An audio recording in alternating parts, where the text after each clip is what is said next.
My husband thought I forgave him for cheating. I let him believe that until he had nothing left. I met my husband Danny when we were both 24 and broke. We built everything together from the ground up. I worked doubles at the hospital as a nurse while he finished his accounting degree. I packed his lunches and quizzed him on tax law while running on 4 hours of sleep. When he finally got his job at a firm downtown, I cried happy tears because we made it. We bought a little house with a yard and I thought that was it. That was our life. 10 years of marriage and I never once doubted him. Then I found out about Holly. She worked at his firm and had been sleeping with my husband for 8 months.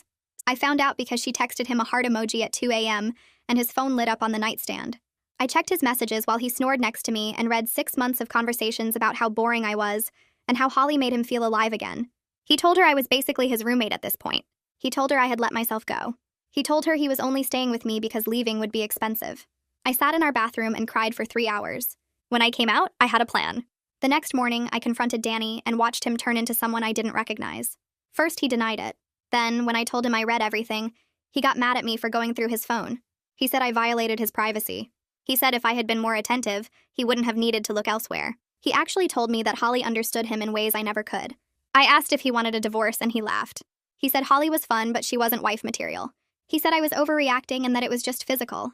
He promised to end it if I could just let it go and move forward. He said couples get through this all the time. Then he asked what was for dinner. I told him I needed time to think. For 2 weeks, I acted devastated. I cried randomly. I slept in the guest room. I asked him questions about Holly and watched him get annoyed that I couldn't just drop it already. He started coming home with flowers and making dinner reservations. He kept saying we should go to therapy, but only if I promised not to bring up Holly every session because that would be counterproductive. His mother called me and said I should be grateful he chose me over the other woman. She said men have needs and sometimes wives get too comfortable. She told me her own husband had a wandering eye and she handled it with grace. I thanked her for her wisdom and hung up. That's when I decided exactly how this would go. I told Danny I forgave him. I told him I wanted to work on us and build something even stronger. He was so relieved that he cried. He said he knew I would come around because I was logical and not emotional like other women. He said we could finally move forward now that I had processed my feelings. I smiled and said I had some ideas about our fresh start. I told him I always felt like his gaming setup in the basement was a barrier to us spending quality time together. He had spent years collecting vintage consoles and rare games. It was worth thousands, but more importantly, it was his pride and joy. He hesitated, but I reminded him that Holly was more important to him than our marriage, so surely I was more important than his game collection. He sold everything within a month. I told him my friend's husband was a bad influence and maybe we should distance ourselves from them. Danny loved hanging out with his buddy Craig, but I pointed out that Craig was the one who covered for him during the affair. He stopped talking to Craig. I told him our house had too many bad memories now, and maybe we should sell it and move closer to my family 2 states away. He agreed because it would give us a blank slate. He put in for a transfer at work and we listed the house. I told him I wanted a joint account for our fresh start, because separate finances felt like we weren't fully committed. He moved his entire savings over. I told him we should wait until we were settled in the new place before having kids. He said whatever I wanted. I told him I wanted to go visit my sister to look at houses in her area. He drove me to the airport and kissed me goodbye. He said he was glad we had passed the hard part. He said he couldn't wait to start our new chapter. I smiled and went through security. That was 7 months ago. I never came back. I filed for divorce from my sister's couch. Danny had already quit his job for the transfer, sold his game collection, cut off his best friend, and sold our house. The house money was split, but I had already moved my half of our savings before I left. His half went to a rental deposit on an apartment he picked out for us. I paid a lawyer with his gaming money. He called me 40 times the first day. First voicemail was begging. Second voicemail was angry. Third through 10th were him trying different approaches, like he was testing which version of himself would get me to respond. I deleted them all without listening past the first few seconds. The 11th voicemail was his mother telling me I was being childish, and that family works through problems instead of running away from them. I blocked her number and went back to unpacking my suitcase in Willow's guest room. My phone buzzed constantly for 3 days straight with texts that shifted from confusion to rage to desperation and back again. Danny sent paragraphs about how we could fix this if I just came home, how he had already made so many changes for us, how I was throwing away 10 years over nothing. He reminded me about the house sale closing next week and how we needed to coordinate the final walkthrough. He asked if I was having some kind of breakdown and needed him to come get me. He told me his mother was worried about my mental state. I forwarded everything to Crystal without reading most of it. She called me on day 4 and told me Danny's messages were actually helping our case because they showed he still didn't understand what he did wrong. She asked if I felt safe and whether I thought he might show up at Willow's place. I told her Danny didn't even know Willow's married name or her address, which was one of the few smart decisions I made during our marriage. Crystal said she would file a motion to prevent him from contacting me directly, and that all future communication had to go through her office. The calls and texts stopped after she sent him that letter, and the silence felt better than any apology he could have offered. Crystal called 2 weeks later while I was restocking supplies in the medication room at my new hospital. Her voice had that particular tone lawyers use when they are about to tell you something that should make you angry, but they are trying to stay professional. Danny's attorney was pushing for mediation to settle everything faster and cheaper. She thought we should refuse because his desperation meant we had leverage, but she wanted my input before responding. I locked the medication room door and leaned against the supply cart, while she explained that mediation could save months of court dates, but might also pressure me into accepting less than I deserved. I asked her what she honestly thought we could get if we went to trial versus mediation. She said trial would take longer and cost more, but the outcome would probably be similar since the facts were clearly on my side. I told her I was willing to mediate if it moved things forward, but I was not compromising on what I was owed. She made a satisfied sound and said she would set it up with terms that protected my interests. Before she hung up, she mentioned that Danny's attorney sounded tired, which she took as a good sign. I went back to counting medication doses and realized my hands were completely steady. I met Willow for coffee 3 days later at a place near her house with good pastries and quiet corners. She hugged me before we even ordered and held on longer than usual, which made my throat tight in a way I was not expecting. We got our drinks and sat by the window where the afternoon light made everything look softer than it actually was. She told me she was proud of how I handled everything, but worried about whether I was actually processing my feelings or just staying busy. I stirred my coffee and admitted I did not know the difference right now, but staying busy felt safer than falling apart. She reached across the table and squeezed my hand. She said both things could be true, that I could be strong and still need time to grieve what I thought my marriage was.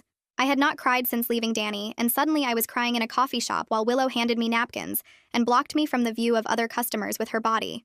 She did not tell me to stop or that everything would be okay. She just sat there while I cried about 10 years I could not get back, and a man I thought I knew who turned out to be someone completely different.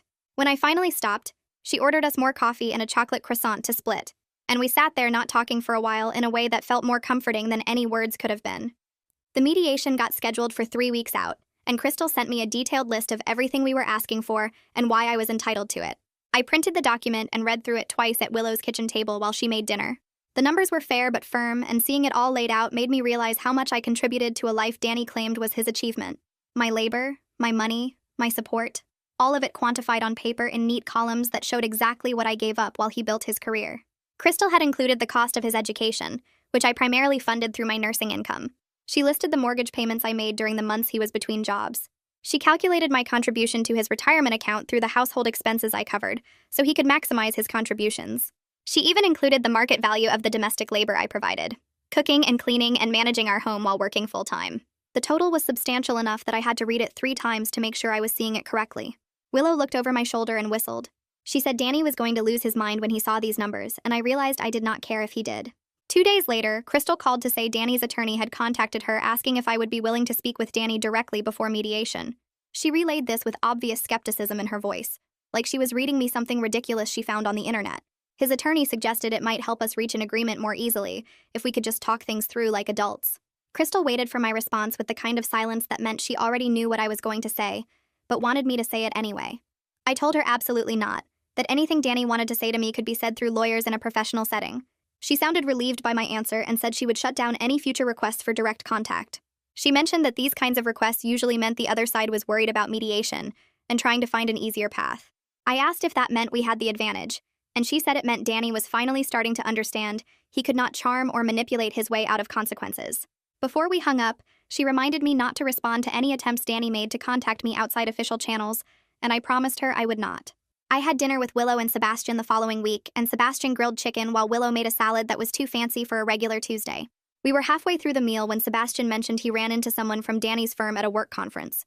The guy recognized Sebastian's last name and asked if he was related to me, then proceeded to tell him that the affair with Holly was common knowledge among Danny's coworkers.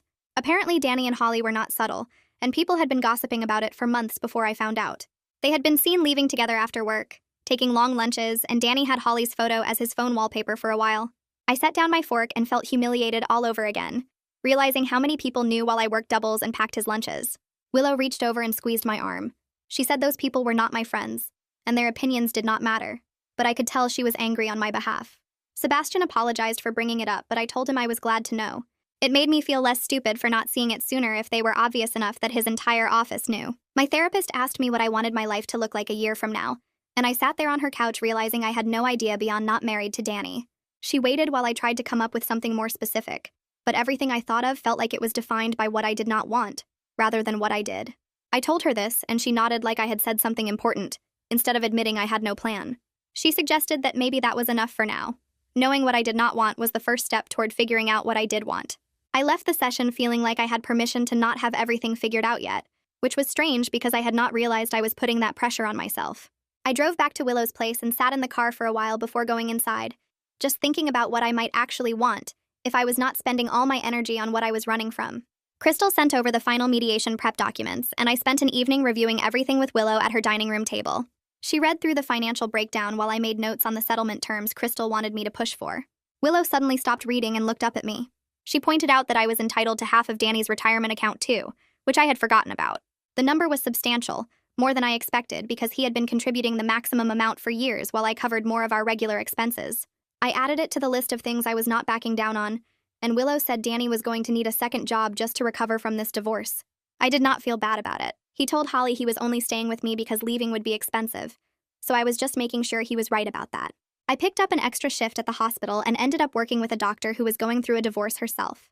We had a quiet moment during a lull between patients, and she asked how I was handling everything. I gave her the short version, and she listened while restocking exam gloves. She told me she stayed 2 years longer than she should have because she was afraid of starting over.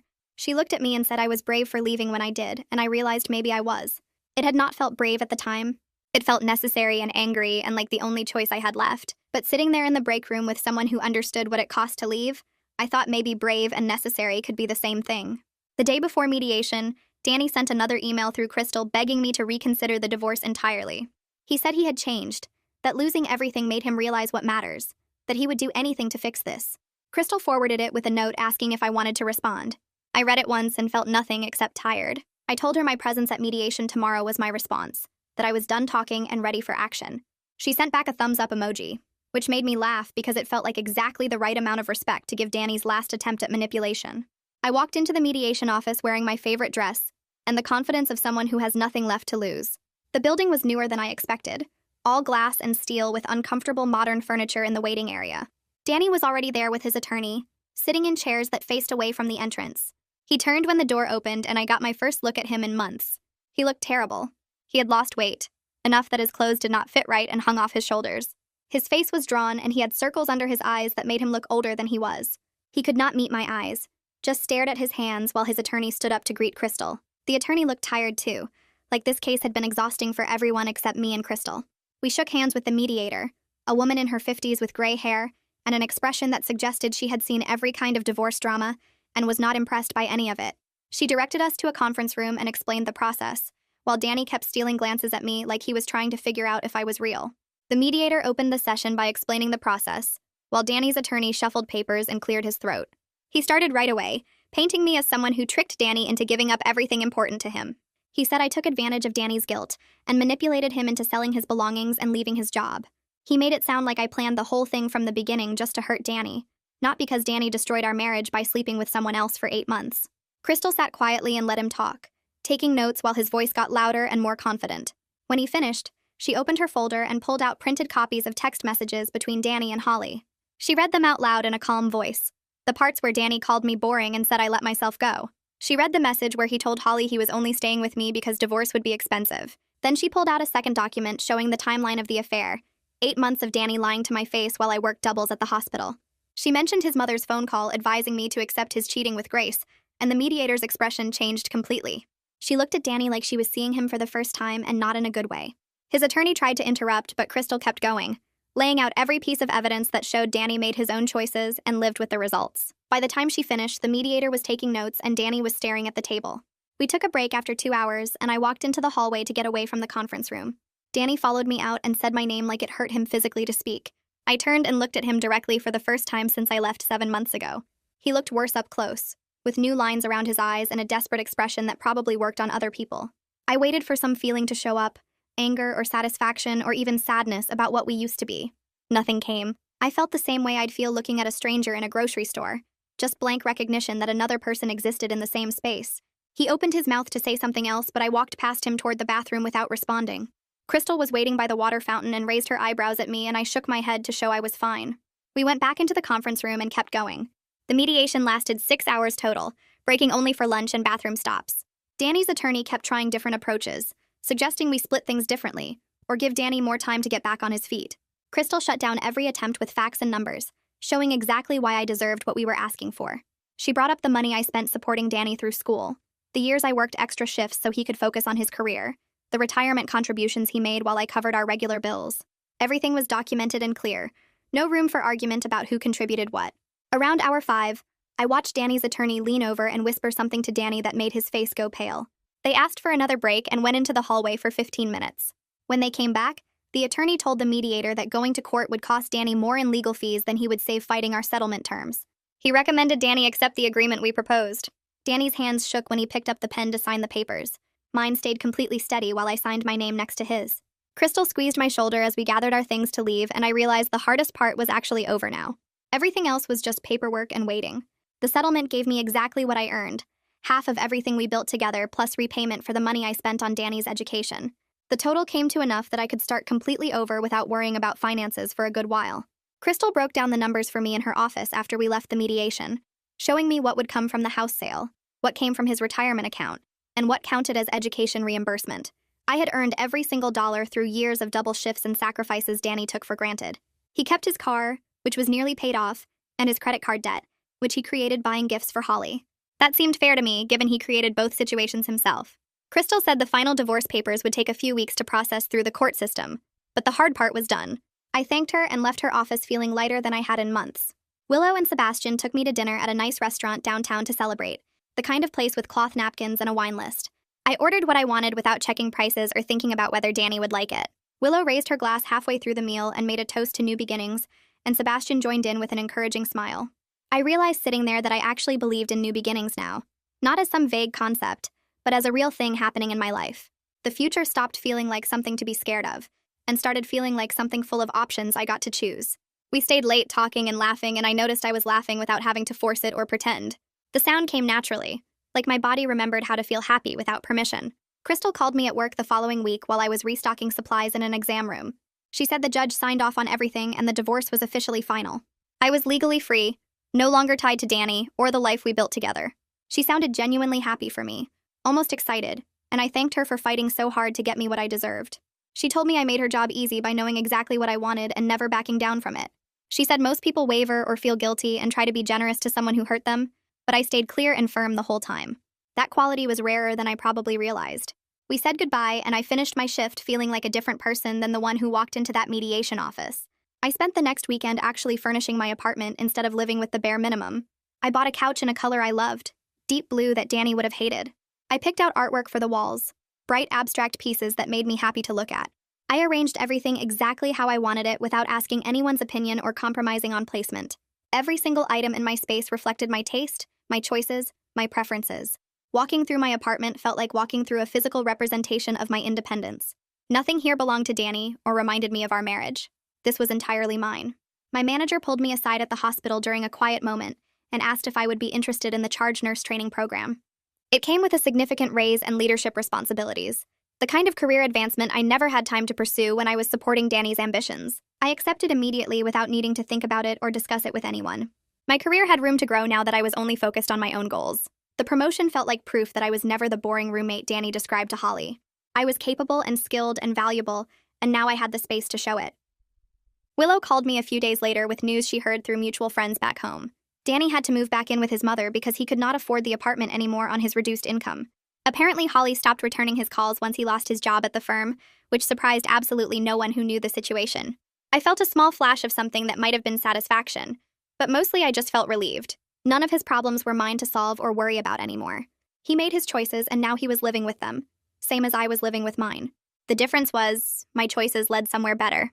A coworker set me up on a date with her cousin, insisting I was ready to start meeting people again. I agreed mostly to be polite and because she seemed so excited about it.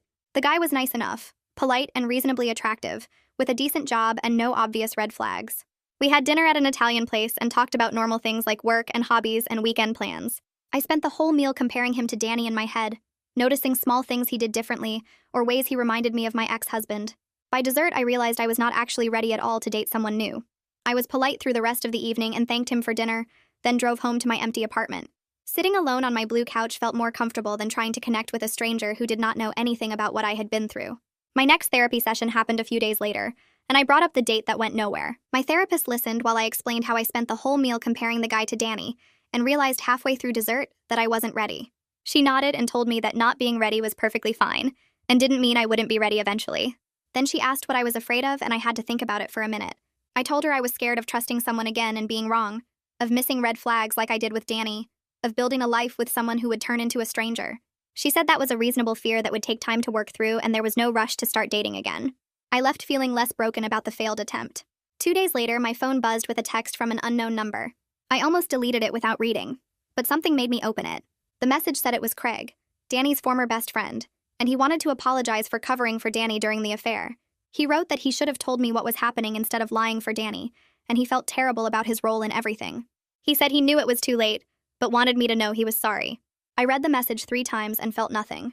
Craig made his choice when it mattered, and his guilt now didn't change anything that happened. I appreciated the apology in theory, but I didn't respond.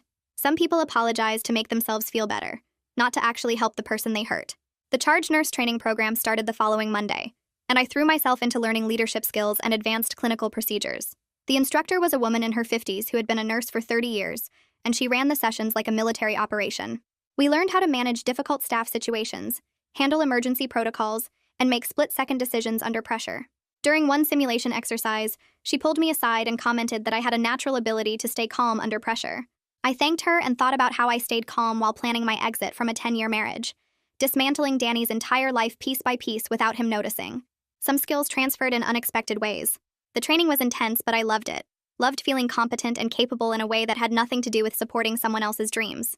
Willow called me that weekend sounding excited, and I could hear Sebastian in the background telling her to slow down.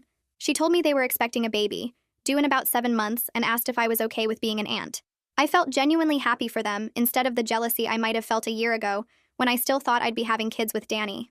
I congratulated them both and listened to Willow talk about nursery colors and baby names, and I realized I wasn't mourning the life I thought I'd have anymore. I was just living my actual life and finding it surprisingly fulfilling. Being an aunt felt like the perfect amount of family expansion right now. All the joy without the responsibility of my own kids. I ran into someone from my old neighborhood at a coffee shop near the hospital a few days later. She recognized me first and came over to my table, and I remembered her as the woman who lived 3 houses down from us. She asked how I was doing and told me everyone back home knew what Danny did, and most people thought he got what he deserved. She said his mother tried to spin it like I abandoned him, but too many people knew about Holly for that story to stick. I thanked her for telling me and realized I didn't actually care what people back home thought. Their opinions didn't affect my life anymore, and Danny's reputation wasn't my problem to manage or worry about. My 6-month review at the hospital happened right on schedule, and my manager called me into her office with a folder full of paperwork. She went through my performance metrics and patient feedback, all of which were outstanding, and told me I was exactly the kind of nurse they wanted to build their team around. The praise felt earned in a way nothing in my marriage ever did. This was my work, my competence, my achievement. Nobody could take credit for what I'd built here or claim they supported me through it. I walked out of that meeting with a raise and a sense of pride that belonged entirely to me. I tried another date a few weeks later, this time with someone I met naturally at a bookstore instead of a setup.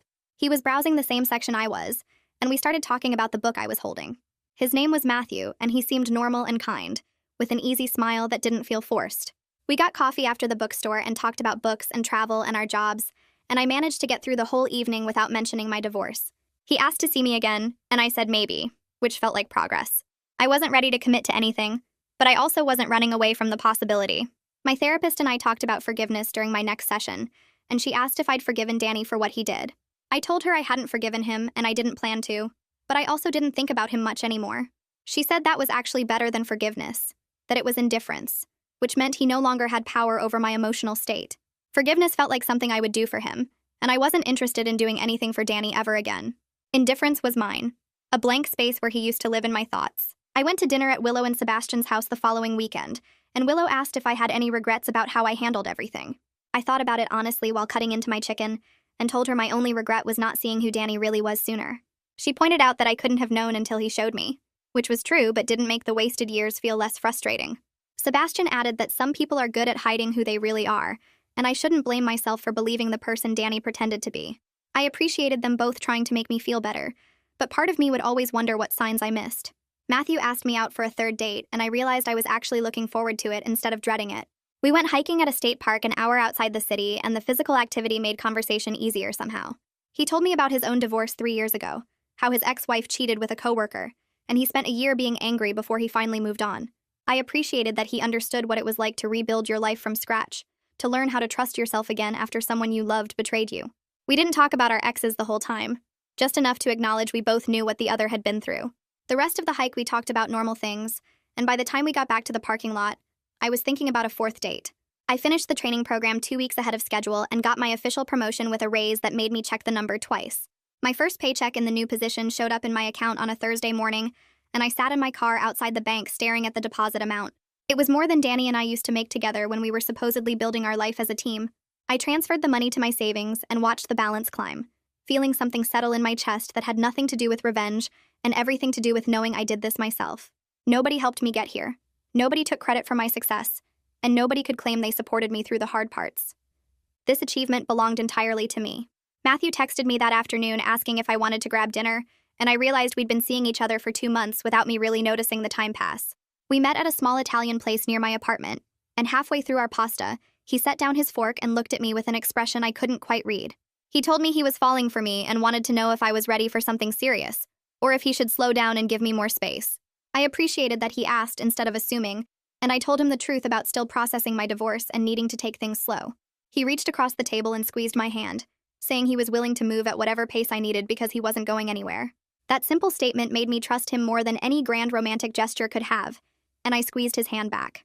3 weeks later, Willow called me at 6 in the morning saying her water broke and she was heading to the hospital. I threw on clothes and drove straight there, meeting Sebastian in the waiting room where he looked excited and terrified in equal measure. The labor took 14 hours and I stayed the whole time, bringing Sebastian coffee and updates from the nurses I knew. When my niece finally arrived, small and red and screaming, the nurse let me hold her after Willow and Sebastian had their first moments. I looked down at this tiny person who was part of my sister and felt something shift in my understanding of what family meant. It wasn't about the life I thought I'd have with Danny, the house and kids and traditional setup I'd imagined. It was about the people who actually showed up for me when things got hard, who chose to be in my life and let me be in theirs. This was my family now, this messy, beautiful reality, and it was enough. My phone buzzed while I was still at the hospital, and I saw a message from Crystal asking me to call her when I had a moment. I stepped into the hallway and dialed her number, and she told me Danny's mother had contacted her office asking for my information. Crystal shut it down immediately and wanted me to know in case Danny's family tried to reach me another way. I thanked her and realized I didn't feel anxious about it at all. They had no power over me anymore, no ability to make me feel guilty or insufficient or wrong for leaving. Any attempt to contact me just proved they still didn't understand what Danny did wrong, and that wasn't my problem to fix. Matthew met Willow and Sebastian for the first time 2 weeks later at a casual dinner at their house. I watched him interact with my family, asking Sebastian about his work and complimenting Willow's cooking and offering to help clean up afterward. He held my niece carefully when Willow asked if he wanted to, supporting her head the way the nurses had shown us. After dinner, Willow pulled me into the kitchen while Matthew and Sebastian loaded the dishwasher, and she told me she liked him. She said he seemed steady and kind, the sort of person who meant what he said. I realized I liked him too, and more importantly, I was starting to believe I could trust my own judgment again. Danny had made me doubt myself so completely that I'd stopped believing in my ability to read people. But Matthew felt different in ways I could name now. My 1-year anniversary of leaving Danny passed on a Tuesday, marked only by a therapy session where I talked about how much had changed. I had a career I was proud of, an apartment I loved, a relationship that felt healthy and equal, and a sense of self I didn't have when I was trying to be whatever Danny needed me to be. My therapist asked if I felt like I got my revenge, and I thought about it before answering. I told her I got something better than revenge. I got my life back, the one Danny tried to convince me I wasn't entitled to. She smiled and made a note in her file, and I left the session feeling lighter than I had in months. Crystal forwarded me an email from Danny the following week with a note asking how I wanted to handle it.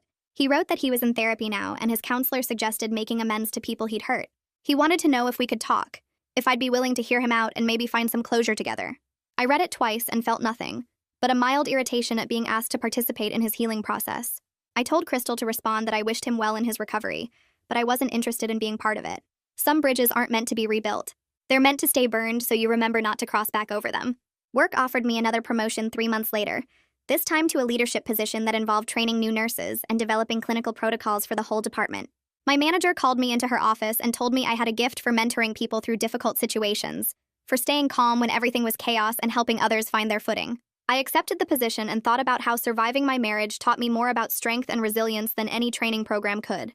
Pain has a way of creating unexpected skills, turning your worst experiences into the foundation for helping other people through theirs. Matthew and I moved in together after dating for 8 months, and I was surprised by how easy it felt to share space with someone again. He respected my boundaries without me having to explain them twice, communicated clearly about everything from finances to household chores, and treated me like an equal partner in every decision we made. I realized this was what a healthy relationship actually felt like, and I was grateful I left Danny before I forgot that was possible. Living with Matthew felt like proof that I'd made the right choice, that walking away from my marriage wasn't giving up, but rather making space for something better. Willow called me one evening while I was cooking dinner and told me she'd heard through some mutual friends that Danny got a job at a smaller accounting firm in another state. She said he seemed to be rebuilding his life slowly, starting over somewhere nobody knew about his affair or the divorce. I listened to her relay the information and felt absolutely nothing. No satisfaction that he was struggling, no anger that he was moving forward, no curiosity about the details of his new life. He was just a person I used to know who made choices that ended our marriage, and now he was someone I didn't think about anymore. I booked a long weekend at a small inn on the coast about 3 months after the divorce was final. Danny never wanted to go to the beach because he said the sand was annoying and there was nothing to do. So I spent 10 years avoiding something I loved because it wasn't his thing. I packed a bag with books I'd been meaning to read and drove 4 hours to a town I'd never visited before. The inn was small and charming, run by a couple who didn't ask questions when I checked in alone. My room had a view of the ocean, and I stood at the window for 20 minutes just watching the waves roll in. I ate dinner at a restaurant where I ordered exactly what I wanted without considering anyone else's preferences. The waiter asked if I was waiting for someone, and I told him no, just me, and it felt powerful instead of lonely. I spent the next 3 days walking on the beach in the early morning when the sand was cool and empty. I read 2 entire books sitting in a chair with my feet in the water. I ate at different restaurants every night and tried things I'd never tasted before. Nobody knew me there. Nobody expected anything from me, and the freedom of that made my chest feel lighter than it had in years. On my last morning, I sat on the beach and watched the sunrise, and I realized I was genuinely enjoying my own company for the first time in my adult life. I didn't need someone else to make experiences valid or meaningful. I could do things alone and have them matter just as much. Matthew and I were cooking dinner together on a random Tuesday when he turned off the stove and asked me to marry him. There was no fancy setup, no planned speech, just him standing in our kitchen holding a ring and saying he didn't want to wait for a special occasion to tell me he wanted to spend his life with me. I said yes without thinking, without the fear I expected to feel, without any of the hesitation that should come from someone who's been through what I've been through. He slid the ring onto my finger and kissed me, and I realized this felt completely different because Matthew was completely different. He'd never made me feel like I wasn't enough. He'd never compared me to other women or made me compete for his attention. He treated me like an equal partner in every decision we made, and that's what made me certain this was right. We sat down to eat the dinner we were making, and he asked what kind of wedding I wanted. I told him small, just the people who matter, nothing like the big production Danny and I had. He agreed immediately and said he just wanted to marry me. He didn't care about the rest of it. We planned the wedding over the next few months, and everything about it felt easy in a way planning with Danny never did. Willow was my maid of honor, and she helped me find a dress I actually loved, instead of one that looked good in photos. We booked a small venue that held maybe 50 people, and I made a list of family and close friends who'd actually shown up for me over the years. Sebastian agreed to walk me down the aisle since our father died when we were young, and when I asked him, he teared up and said he was honored. Matthew and I wrote our own vows because the standard ones felt too generic for what we were building together. I wasn't performing happiness this time. I wasn't trying to convince anyone that my marriage was perfect. I was just marrying someone who saw me as a whole person and respected me enough to be honest, even when it was hard. The wedding day arrived, and I woke up feeling calm instead of anxious. Willow helped me get ready, and when I looked in the mirror, I saw someone who chose herself first and ended up with something real instead of settling for something that looked good from the outside. The ceremony was simple and perfect. Sebastian walked me down the aisle, and I saw Matthew waiting for me with tears in his eyes. During our vows, he promised to be honest even when it was hard, to respect my independence, and to never make me feel like I wasn't enough. I promised the same things, and I meant every single word. When he kissed me, I felt like I was exactly where I was supposed to be. The reception was small and filled with people who genuinely cared about us. Willow gave a speech about how proud she was that I chose myself, and several people came up to me throughout the night to say they were happy I found someone who treated me right. I danced with Matthew, with Sebastian, with my niece, and I felt genuinely happy instead of performing for other people. Our honeymoon was 2 weeks in Italy, and we spent our evenings talking about what we wanted our marriage to look like. These conversations were so different from anything I had with Danny. Matthew and I discussed our career goals and how we could support each other without either person sacrificing their ambitions. We talked about financial planning and agreed to keep some money separate so we both maintained independence. We discussed how to handle disagreements and promised to communicate clearly instead of letting resentment build. Partnership felt like collaboration instead of one person giving up pieces of themselves to make the other person comfortable. I realized this was what marriage should have been all along. 2 whole people choosing to build something together, instead of one person shrinking to fit into someone else's life. I got back from the honeymoon to an email from my manager asking me to come in for a meeting. She offered me the position of Director of Nursing Education, a role that came with significant responsibility and recognition within the hospital system. It meant I'd be training new nurses and developing protocols for the entire department. I told Matthew about the offer that night, and he was genuinely excited for me. He asked what I wanted to do, and when I said I wanted to accept, he opened a bottle of wine to celebrate. I realized I'd built a career I was proud of entirely on my own merit, without anyone taking credit for my work or expecting me to put their ambitions first. Willow and I took our niece to the park on a Saturday afternoon, and while we were pushing her on the swings, Willow asked if I ever wondered what my life would be like if I'd stayed with Danny. I thought about it honestly before answering. I told her I didn't wonder because I knew exactly what it would be like. I'd still be working doubles to support his career while he told other women I was boring. I'd still be making myself smaller to fit into his idea of what a wife should be. I'd still be performing happiness instead of actually feeling it. She stopped the swing and hugged me hard, and when she pulled back, she said she was glad I chose myself. I watched my niece run toward the slide, and I thought about the example I was setting for her by refusing to accept less than I deserve. 2 years after my divorce, I was leading a hospital-wide project on workplace culture and mentoring young nurses through their career development. My marriage to Matthew was strong and equal, built on mutual respect and honest communication. My relationship with my family was closer than ever because I wasn't hiding behind a fake version of myself anymore. I'd built a life that was entirely mine, filled with work I was passionate about, and people who valued me. I thought about the woman who sat in that bathroom crying 3 years ago, reading text messages that destroyed her marriage. I was proud of her for having the courage to leave, instead of accepting the lie that she should be grateful for someone who treated her like she wasn't enough. Matthew and I hosted Thanksgiving at our house with Willow, Sebastian, and my niece. I looked around the table at my chosen family and felt grateful for every single person there. This was what I was supposed to have all along. People who valued me, respected me, and showed up for me consistently instead of making me earn their basic decency. Danny's betrayal hurt deeply, but it also freed me to find what I actually deserved instead of settling for someone who saw me as convenient, rather than essential. My niece asked me to pass the potatoes, and I smiled at how normal and peaceful this felt compared to the tense holidays I spent with Danny's family, trying to be perfect enough to earn their approval.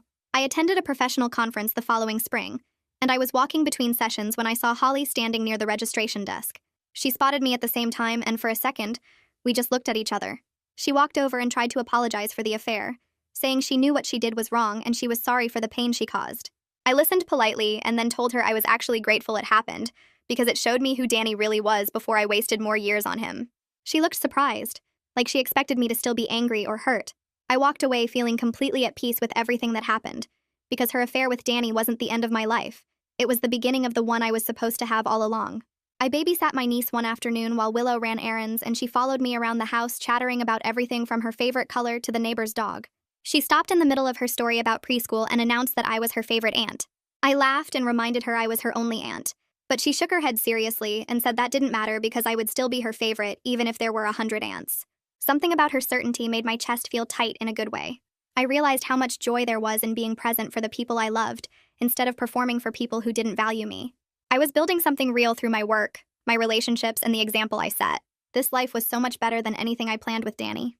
Matthew booked our Europe trip 6 months in advance, researching hotels and making reservations at restaurants I mentioned wanting to try. Danny used to say international travel was too expensive and we should focus on practical goals, which apparently meant his gaming collection. We landed in London first and spent 3 days walking through museums and eating at pubs before taking the train to Paris. I stood at the top of the Eiffel Tower with Matthew's arm around me and took a photo of the city spread out below us. I texted it to Willow with the caption, "Living my best life," and I meant it completely. We spent 2 weeks exploring cities, trying foods I couldn't pronounce, and making memories that belonged only to us. Every moment felt like proof that I was right to leave. The Nursing Leadership Conference took place in a convention center downtown, and I spent 2 days attending workshops and networking with other educators. On the final day, they announced the Clinical Education Innovation Award, and my name got called. I walked to the stage feeling surprised and grateful, accepting the plaque while people applauded. During my speech, I talked about resilience and reinvention without mentioning my divorce directly, focusing instead on how challenges can redirect us toward better paths. Afterward, 3 women approached me separately to say my story inspired them to make changes in their own lives. I realized my pain created purpose in ways I never expected. I sat in my living room on a quiet Sunday morning 3 years after I left Danny, drinking coffee and watching Matthew read the newspaper. Our house had big windows that let in morning light, furniture we picked out together, and photos from our travels covering one wall. I thought about my career as director of nursing education, the respect I'd earned through my own work, and the future we were planning that actually excited me. I didn't regret the revenge I took because it wasn't really about hurting Danny. It was about reclaiming my power and refusing to be the person he tried to make me. I chose myself, and it turned out to be the best decision I ever made.